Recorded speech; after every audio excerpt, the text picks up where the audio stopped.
P T I کا کیا future دیکھتی ہیں آپ؟ اب تو ان کے انٹرا پارٹی الیکشن ہونے جا رہے ہیں, they are trying to settling up the things. میرے ایک شو میں مروت صاحب نے کہا کہ اسٹیبلشمنٹ نے بھی رابطے کیے ہیں صدر عارف الوی کے تھرو, بٹ کوئی بریک تھرو شاید ابھی نہیں ہو سکا ہے. Do you think because it's a largest party in terms of people support, یا لوگوں کو بہت پسند ہے Pakistan Tehreek Insaf, what do you think آنے والے دن میں ان کا کیا مستقبل ہوگا؟ عمران خان کے بارے میں تو پچھلے کم از کم 1 سال سے میں یہی کہہ رہی ہوں کہ Imran Khan personally is done and dusted. جو میں کہتی ہوں کہ عمران خان ختم شد. ان کے لیے فی الحال کوئی ریلیف نظر نہیں آتا مجھے. فی الحال وہ جیل میں ہی رہیں گے کم از کم اگلے 2 سال, ہو سکتا ہے اس سے بھی ایکسٹینڈ ہو جائے. لیکن جیل ہمیشہ سیاستدانوں کو سکھاتی ہے, ان کو بناتی ہے. لیکن انفارچونیٹلی ہم خان صاحب کا جو رویہ دیکھ رہے ہیں, ابھی آپ دیکھیے آئی ایم ایف کو خط لکھ دیں گے, شیک کر دیں گے, پریزیڈنٹ اجلاس نہیں بلا رہے, سمری پہ دستخط نہیں کر رہے, علی امین گنڈا پور کو آپ کے پی کا وزیر اعلیٰ نامنیٹ کر دیتے ہیں, تو what message are you going to give? Even though Ali Amin نے جو اپنا پہلا اسٹیٹمنٹ دیا that was a forthcoming, a welcoming statement, جہاں پہ انہوں نے کہا کہ جی میں سب کو ساتھ لے کے چلوں گا, ایون اداروں کو بھی. بٹ یہ تو جب وہ سی ایم بنیں گے ان کا کنڈکٹ پھر ہم دیکھیں گے. سو وہ چیزیں عمران خان صاحب نے جیل میں رہ کے نہیں سیکھیں جو ان کو سیکھنی چاہیے. جیل آپ کی انا کو, ناٹ سیاسی انا, ذاتی انا, اس کو توڑنا چاہیے, لیکن نہیں ٹوٹی. سیاست کو نہ تو دشمنی نہیں بنانا چاہیے جو کہ خان صاحب نے بنا لی. بہت زیادہ ریلائی کر لیا اسٹیبلشمنٹ پہ, جو کہ نہیں کرنا چاہیے بطور سیاستدان.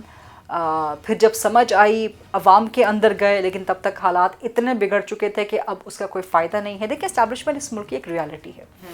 ایک اصل قوت عوام کے ہاتھ میں ہے, لیکن جو طاقت کا ایک مرکز ہے پاکستان میں وہ اسٹیبلشمنٹ بھی ہے. آپ اس کی ریالٹی سے انکار نہیں کر سکتے. اب دنیا بدل چکی ہے, ڈائنامکس بدل چکے ہیں. You have to either live with it, live with them, you can not survive without them. So آپ کو کو ایگزسٹ کرنا پڑے گا, کو ایگزسٹنس کا فارمولا نکالنا پڑے گا. سو اسی کو ایگزسٹنس کے فارمولے میں آپ سروائیو بھی کر سکتے ہیں, آپ پاکستان کو بہتری کی طرف بھی لے کے جا سکتے ہیں. سو یا تو آپ بالکل اسٹیبلشمنٹ کے کندھوں پہ سوار تھے, یا اب آپ ان کا گلا پکڑنے پہ آ گئے ہیں. یہ دونوں ایکسٹریمز ہوتی ہیں, آپ کو مڈل وے نکالنا ہے بطور سیاستدان. سو جب تک خان صاحب یہ چیز سمجھیں گے نہیں جیل میں رہ کے, تب تک ان کے لیے مشکل ہے. باہر پاکستان تحریک انصاف کی جو صورتحال ہے وہ سب آپ کے سامنے ہے. ووٹ پرفارمنس پر تو نہیں ملا پاکستان تحریک انصاف کو, نہ پنجاب کی پرفارمنس ایسی تھی اور نہ ہی کے پی کی پرفارمنس ایسی تھی. ہماری عوام, ہماری قوم ماشاء اللہ اتنی معصوم ہے, اتنی جذباتی ہے کہ آپ ان کو کوئی بھی نعرہ, جذباتی نعرہ بیچ دیں, چاہے وہ مذہب کے نام پہ ہو, چاہے وہ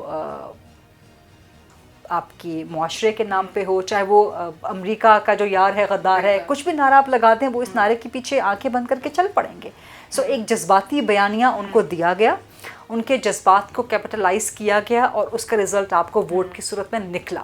لیکن یہ ووٹ پرفارمنس کا ووٹ نہیں, الیکشن کا ووٹ ہوتا ہے پرفارمنس کا ووٹ. سو یہ پرفارمنس کا ووٹ نہیں ہے.